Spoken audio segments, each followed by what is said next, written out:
பாண்டியன்கிட்ட மயிலோட அம்மா வந்துட்டு ரொம்ப கோவமா ஹால்ல போய் நின்னுட்டு கூப்பிடுறாங்க. பா "சம்மந்தி வெளியில வாங்க" அப்படின்னு சொல்லிட்டு. இத கேட்டு "ஏன் இவ்வளோ சத்தம் போட்டு கூப்பிட்டுட்டு இருக்காங்க?" அப்படின்னு சொல்லிட்டு பாண்டியனும் வெளில வராங்க. கோமதியும் கிச்சன்லேருந்து வெளில வராங்க. "என்னாச்சு சம்மந்தி? வந்து வராதுமே ஏன் இவ்வளோ சவுண்டு போடுறீங்க? என்னாச்சு?" அப்படின்னு சொல்லி கேட்குறாங்க. "ஏங்க உங்க வீட்டுக்காரர் பண்ற வேலைக்கு வேற என்னங்க பண்ண சொல்றீங்க?" அப்படின்னு சொல்றாங்க. "அவர் என்ன பண்ணாரு?" அப்படின்னு சொல்லி கேட்குறாங்க. கோமதி "கொஞ்சம் அமைதியா இரு. என்னன்னு நானே கேட்குறேன் இரு" அப்படின்னு சொல்றாங்க. "ஏங்க எங்க வீட்ல வந்துட்டு உங்க கடைக்கு வந்துட்டு வேலை செஞ்சுட்டு தான் இருக்காரு. இல்லன்னுலாம் சொல்லல. அவர் வந்து நேத்து ஏதோ தெரியாம வந்துட்டு வீட்டுக்கு வந்துட்டு அரிசி கொஞ்சமும், மளிகை சாமான் கொஞ்சம் வாங்கிட்டு வாங்கன்னு சொல்லியிருந்தேன் வீட்டுக்கு. சரி ஓகே கடையில தானே வேலை செய்றோம். வாங்கிட்டு எடுத்துட்டு போயிருவோம். அதுக்கப்புறம் வந்து அந்த இது சம்பளத்தில கழிச்சுக்கலாம் அப்படின்னு சொல்லிட்டு எடுத்துட்டு வந்துட்டாரு. அதுக்கு என்னமோப்பா நீங்க வந்து திருடுற திருடிட்டு போற மாதிரி வந்துட்டு என்னென்னமோ பேசியிருக்கீங்க. அந்த மனுஷன் கூனி குறுகி வீட்ல வந்து அவ்வளோ தூரம் கவலைப்படுறாரு. எங்களுக்கு என்ன ஒண்ணுமே இல்லாம தான் அங்க வந்து வேலை செஞ்சுட்டு இருக்காருன்னு நெனைக்கிறீங்களா? இல்ல வந்துட்டு புள்ள வீட்டு கடை தானேன்னு சொல்லிட்டு எல்லாத்தையும் வந்து நாங்க திருடிட்டு போறோம்ன்னு நெனைக்கிறீங்களா? எனக்கு ஒண்ணும் புரியல அப்படின்னு சொல்லி பேசுறாங்க. ஏங்க இங்க பாருங்க சம்மந்தி நீங்க உட்காருங்க. கொஞ்சம் கோவப்படாம பேசுங்க. அப்படிலாம் கிடையாதுங்க. நானே இப்போ வீட்டுக்கு வந்து ஜாமானெல்லாம் ஏதோ வேணும் இப்போ கோமதியே சொன்னாலும் கூட, அது தனிங்க. ஆனா அது கடையிலேருந்து வந்துட்டு பொருள வந்துட்டு கணக்கே இல்லாம எடுத்துட்டு போனா, எனக்கு எப்படி கணக்கு நாளைக்கு பாதிக்கும் இல்லையா? அதனால தான் சொல்லிட்டு எடுத்துட்டு போங்க சம்மந்தின்னு தான் சொன்னேன். இதில என்ன இருக்குங்க? அப்படின்னு சொல்லிட்டு இருக்கிறாங்க. இத கேட்டு, ஓ! சொல்லிட்டு எடுத்துட்டு போனா, அப்ப சொல்லாம எடுத்துட்டு போறேன்னு நினைக்கிறீங்களா?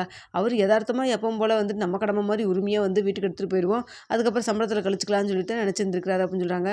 இல்லங்க அவர் எடுத்துட்டு போனதெல்லாம் கூட பரவாயில்ல தான். ஆனா அட்லீஸ்ட் சரவணன்ட்ட சொல்லியிருந்திருக்கணும். இல்ல என்கிட்ட சொல்லியிருக்கணும். பழனி கடையில தான் இருந்திருக்காரு. பழனிகிட்ட சொல்லியிருந்திருக்கணும். எதுவுமே சொல்லாம தானே எடுத்துட்டு போயிட்டாரு அப்படின்னு சொல்றாங்க. என்னங்க திரும்ப திரும்ப என்னமோ ஒரு திருடங்கிட்ட போய் பேசுற மாரியே பேசுறீங்க.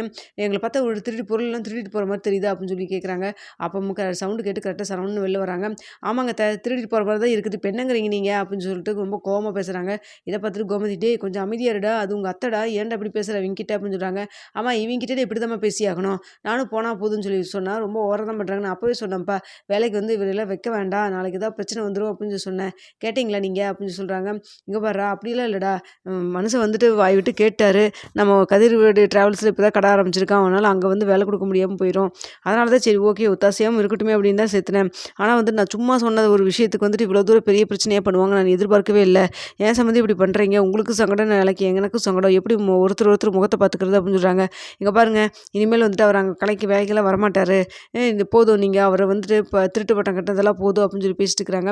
இத பார்த்துட்டு இருக்கிற சரவணன் மறுபடியும் இங்க பாருங்க எங்க அப்பாகிட்ட வந்து எதுக்கு நின்னு பேசுறதுக்குலாம் உங்களுக்கெல்லாம் எந்த ஒரு தகுதியும் கிடையாது அப்படின்னு சொல்றாங்க. ஏன்டி மயிலு இங்க பாரு மாப்பிள்ளை எப்படி பேசிட்டு இருக்காரு. நீ ஏதாவது ஒரு வார்த்தை எனக்கா சப்போர்ட் பண்றியா? நின்னு வேடிக்கை பார்த்துட்டு இருக்கிற அப்படின்னு சொல்றாங்க.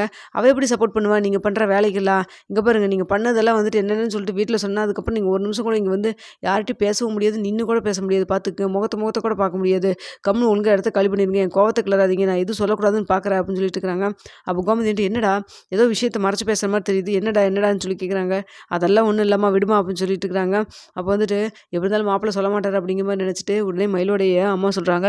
என்னங்க மாப்பிள நீங்களும் என்னமோ நாங்க என்னமோ பெரிய குத்தம் பண்ண மாரி இப்படி பேசுறீங்க நீங்க. நாங்க அப்படி என்னதான் பண்ணிட்டோம்? ஒண்ணும் பண்ணல.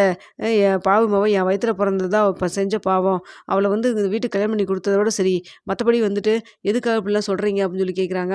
அது சரி அந்த மனுஷனுக்கு போறக்கு வேற எங்கேயும் வேலை இல்லாம இவர்கிட்ட வந்து வேலைக்கு வந்தாரு பார்த்தியா? அவர சொல்லணும் ஃபர்ஸ்ட்டு அப்படின்னு சொல்லி பேசிட்டு இருக்கிறாங்க. இங்க பாருங்க தயவு செய்து கம்முனு போயிருங்க அப்படின்னு சொல்லிட்டு இருக்கிறாங்க. இத பார்த்துட்டு கோமதியும் டேய் என்னமோ சொல்லணும்னு நினைக்கிறேன்டா சொல்லுடான்னு சொல்லி திரும்பவும் கேட்குறாங்க. அப்ப பாண்டியன் சொல்றாங்க. இங்க பாரு அவனே வந்து ஏற்கனவே வந்துட்டு அவங்க அத்தைக்கிட்ட ஏதோ கோவமா பேசிட்டு இருக்கான். நீ வேற அது என்னமோ சொல்றேன்னு சொன்னீல்ல சொல்லுன்னு சொல்லி கேட்டுட்டு இருந்தா என்ன அர்த்தம் அப்படின்னு சொல்லிட்டு இருக்காங்க. அப்ப இல்லங்க ஏதோ வந்து மறைச்சு பேசுற மாரி தான் இருக்குது. என்னடி மயிலு அப்படின்னு சொல்லி கேட்குறாங்க. இங்க பாரும்மா அவள்லாம் எதுவும் சொல்ல மாட்டா. இவங்க எல்லாம் பண்ற ஃப்ராடு தனத்துக்கு குடும்பமே ஒரு ஃப்ராடு குடும்பம். நாம தான் தெரியாதனமா போய் அந்த வீட்ல பொண்ணு எடுத்துட்டோம் அப்படின்னு சொல்லிட்டு இருக்கிறாங்க. இத பார்த்துட்டு இருக்கிற மயிலு இங்க பாருங்க இப்படியெல்லாம் பேசாதீங்க அமைதியா இருங்க அப்படின்னு சொல்றாங்க. இத பார்த்துட்டு மயிலோடைய அம்மா சொல்றாங்க. பரவாயில்லையே இப்போவாது உனக்கு வாய் திறந்து பேசணும்னு தோணுதே அப்படின்னு சொல்லிட்டு இருக்காங்க. அம்மா நீ வேற கொஞ்சம் அமைதியா இருப்பேன் நான் அப்பவும் சொன்னேன் ஆரம்பத்திலேயே இங்கெல்லாம் வேலைக்கெல்லாம் வர வேண்டாம்னு சொல்லிட்டு என்கிட்ட கோச்சிட்டு அவ்வளோ தூரம் சண்டை போட்டுட்டு போனீங்க. இப்போ பார்த்தீங்களா என்ன நடந்திருக்குன்னு சொல்லிட்டு. அதனால தான் நான் சொன்னேன். பொண்ண கல்யாணம் பண்ணி குடுத்ததோட சரி. அதுக்கப்புறம் மறுபடியும் இப்படிலாம் வந்துட்டு இங்க வேலைலாம் பார்த்துட்டு இருந்தா நல்லாவாம்மா இருக்கும் அப்படின்னு நான் சொன்னேன் இல்லம்மா. நீ தான் கேட்கவே மாட்டேன்னு சொல்லிட்ட அப்படின்னு சொல்லிட்டு இருக்கிறாங்க. இங்க பாருங்க சம்மந்தி, பொண்ணு குடுத்துருக்கேன்னு பார்த்துட்டு இருக்கேன். இல்லைன்னா நடக்கிறதே வேறன்னு சொல்லிட்டு மறுபடியும் வந்துட்டு மயிலோடைய அம்மா ரொம்ப கோவப்படுத்துற மாரி பேசுறாங்க. இத பார்த்துட்டு சரவணன், இதெல்லாம் வேலைக்கே ஆகாது அப்படின்னு சொல்லிட்டு, இங்க பாருங்க நீங்க என்ன பொண்ண வந்துட்டு பொய்யே சொல்லாமயே கல்யாணம் பண்ணி வச்சீங்க. என் தலையில எப்படி கல்யாணம் பண்ணி தலையில கட்டியிருக்கிறீங்க நீங்க? அவன் 2 டிகிரி முடிச்சிருக்கான், 3 டிகிரி முடிச்சிருக்கான்னு சொல்லிட்டு பொய் சொல்லி தானே பண்ணியிருக்கீங்க. ஸ்கூலவே தாண்டாதவள அப்படின்னு சொல்றாங்க. என்னடா சொல்ற அப்படின்னு சொல்லிட்டு கோமதியும் பாண்டியனும் கேட்குறாங்க. ஆமாம்மா இவங்க அவ்வளோ பொய் பேசியிருக்காங்க. கல்யாணம் நடக்கணும் அப்படிங்கிறக்காக வந்துட்டு ஒரே காரணத்துக்காக வந்துட்டு மயில் வந்து படிச்சுட்டா 2 டிகிரி முடிச்சிருக்கா, 3 நோண்டிட்டு முடிச்சிருக்கான்னு சொல்லிட்டு நம்மள ஏமாத்தி கல்யாணம் பண்ணி வச்சிருக்காங்க அப்படின்னு சொல்கிறாங்க. இதை கேட்டு அவள் அன்றைக்கி வேலைக்கெல்லாம் போனான்லடா, படிக்காமல் எப்படிடா வேலைக்கு போக முடியும் அப்படின்னு சொல்கிறாங்க. ஆனால் நீ வேறம்மா, அவள் எங்கே தான் 5 வேலைக்கு போனா, அவள் ஹோட்டலுக்கு தான் வேலைக்கு போனா, கடைசியாக வந்துட்டு வேலைக்கு போக பிடிக்காம நின்றேன்னு சொல்லி சொன்னால, அவள் வந்துட்டு எங்கே வேலை செய்கிறாங்கிற விஷயத்த நான் பார்த்துட்டேன் கண்கூடா. அதுக்கப்புறம் தான் வேறு வழி இல்லாமல் அவள் நின்னா, இல்லைன்னா இன்ன வரைக்கும் போய் ஹோட்டலில் போய் வேலை செஞ்சுட்டு தான் உட்காந்துருந்துருப்பா அப்படின்னு சொல்கிறாங்க. என்னடா சொல்கிறா, ஹோட்டல்லையாடா வேலைக்கு போனா அப்படின்னு சொல்லி கேட்குறாங்க. ஆமாம்மா, ஹோட்டலுக்கு தான் வேலைக்கு போயிருந்தா. இந்த விஷயத்தை அன்றைக்கே சொல்லியிருப்பேன் நான். ஆனால் அன்றைக்கி சொல்லக்கூடிய சூழ்நிலையில் நம்ம வீட்டில் வந்துட்டு அரசியோட பிரச்சனை போயிட்டு இருந்தது. அதனால தான் சரி ஓகே, இருக்கிற ப்ராப்ளத்தில் இதையும் சேர்த்து தலையில் உங்களுக்கு டென்ஷன் ஏற்ற வேண்டாம் அப்படிங்கிறக்காக தான் நான் வந்துட்டு எதுவுமே சொல்லாமல் விட்டுட்டேன். ஆனால் வந்துட்டு அதுவே வந்துட்டு இவங்க இது இப்போ இதாக வச்சுக்கிட்டு சும்மா சும்மா வந்துட்டு ரொம்ப ஓவராக தான் பேசிகிட்டு இருக்காங்க. அன்றைக்கி என்னடா வந்துட்டு இவங்க அம்மா சொல்லி கொடுத்து இவ வந்துட்டு சொத்து ஒழுங்கா பிரிக்கணும் பண்ணணும்னு சொல்லி கேட்டிருக்காங்க அப்படின்னு சொல்கிறாங்க.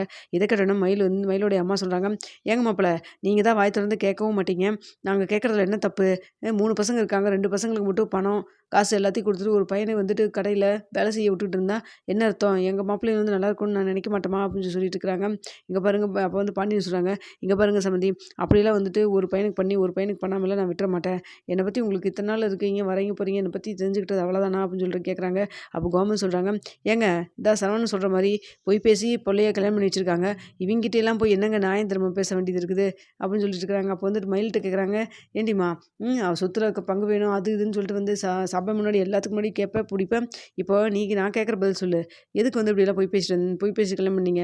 அப்படியே உங்கள் அம்மா அப்பா தான் போய் பேசி கல்யாணம் பண்ணுறதாவே இருக்கட்டும், கல்யாணம் வந்த அன்னைக்கே வந்துட்டு இவங்ககிட்ட எல்லாத்தையும் சொல்லியிருந்துருக்கணுமா இல்லையா, எதுக்கு சொல்லாமல் மறைச்ச அப்படின்னு சொல்லி கேட்குறாங்க. அம்மா கேளுங்கம்மா, நல்லா கேளுங்க, நானும் எத்தனையோ தடவை கேட்டேன், அத்தனையும் ஃப்ராடுத்தனம், இப்போ பேசுகிறது அத்தனையும் பொய் தான். இப்போ கூட வந்துட்டு குழந்தை வயிற்றுலேருந்துன்னு சொன்னதெல்லாம் கூட நான் கோவிச்சு நான் வந்து சண்டை போட்டு இவ்வளோ கொண்டுட்டு போய் எங்கள் அம்மா வீட்டில் விட்டு வந்துட்டேன், இந்த வீட்டுக்குள்ளே வரணும் அப்படிங்கிறக்காக தான் வந்துட்டு பிளான் பண்ணி வந்துட்டு வயிற்றுல குழந்தை இருக்குன்னு சொல்லி நம்மளை எல்லாத்தையும் ஏமாற்றி இது பண்ணியிருக்காங்க, குடும்பமே சேர்ந்து பிளான் பண்ணி தான் பண்ணியிருக்குது அப்படின்னு சொல்கிறாங்க. இங்கே பாருங்க மாப்பிள்ள, மற்ற விஷயம் வந்து ஓகே, நான் போய் பேசுகிறத ஒத்துக்கிறேன் நான், ஆனால் குழந்தை விஷயத்துல நான் சாமி சத்தியமாக வந்துட்டு பொய்யெல்லாம் பேசலை அப்படின்னு சொல்கிறாங்க. இதெல்லாம் எப்படி நம்ப முடியும்? பொய்யவே வந்துட்டு வாழ்க்கை பூரா வச்சுட்டு இருக்கவங்களுக்கு வந்து பொய் பேசுகிறீங்களா உண்மை பேசுகிறீங்களான்னு எப்படி நம்ப முடியும் சொல்லுங்கள் பார்க்கலாம் அப்படின்னு சொல்லிட்டு இருக்கிறாங்க. அப்போ வந்துட்டு மயில் சொல்கிறாங்க, மாமா நான் திரும்ப திரும்ப சொல்கிறது இதே ஒரே விஷயந்தான், அந்த விஷயத்துக்கு வந்துட்டு இப்போ படிப்பு விஷயத்தில் போய் சொல்லிட்டாங்க அம்மா, இல்லைன்னுலாம் சொல்லலை, ஆனால் வந்துட்டு குழந்தை விஷயத்துல நானும் போய் பேசல, அம்மாவும் போய் பேசல, நம்புங்க அப்படின்னு சொல்லிட்டு இருக்கிறாங்க. இதெல்லாம் பார்த்துட்டு அப்போ கவர்மெண்ட் சொல்கிறாங்க, இதுக்கு தான் அங்கே சொந்தக்காரங்களே கடையில் வேலைக்கு வைக்கக்கூடாதுன்னு சொல்கிறது, நீங்களும் வேலை வாங்குறதுக்கு உங்களுக்கும் கஷ்டம், வேலை செஞ்சு கொடுக்குறதுக்கு அவங்களுக்கும் கஷ்டம், இதெல்லாம் தேவையில்லாத வேலை, இது உங்களுக்கு ஒரு பாடமாக நீங்கள் எடுத்துக்கங்க அப்படின்னு சொல்லிட்டு இருக்கிறாங்க. இதெல்லாம் பார்த்துட்டு மயிலோடைய அம்மா சொல்கிறாங்க, எப்படி எங்களை எங்களை வந்து நல்லாவே வந்து அவமானப்படுத்தி அனுப்புறீங்க இல்லையா அப்படின்னு சொல்கிறாங்க. இதை பார்த்துட்டு இருக்கிற மயில், அம்மா நீ கிளம்பி வீட்டுக்கு போமா, அப்புறமேல் பேசிக்கலாம் போமா, பிரச்சனை பெருசு பண்ணாத அப்படின்னு சொல்லிட்டு இருக்கிறாங்க. என்னடி நீ ஒருத்தி கூறுகட்டலோட பேசிட்டு இருக்க, இங்கே பேசுகிறது எல்லாத்துக்கும் உனக்காகவும் குடும்பத்துக்காக தான் நான் பேசிகிட்டு இருக்கிறேன், உன் வீட்டுக்காரனுக்காக தான் பேசிகிட்டு இருக்கிறேன், நீ என்ன இதை புரிஞ்சுக்காமல் பேசுகிற அப்படின்னு சொல்லிட்டு இருக்கிறாங்க.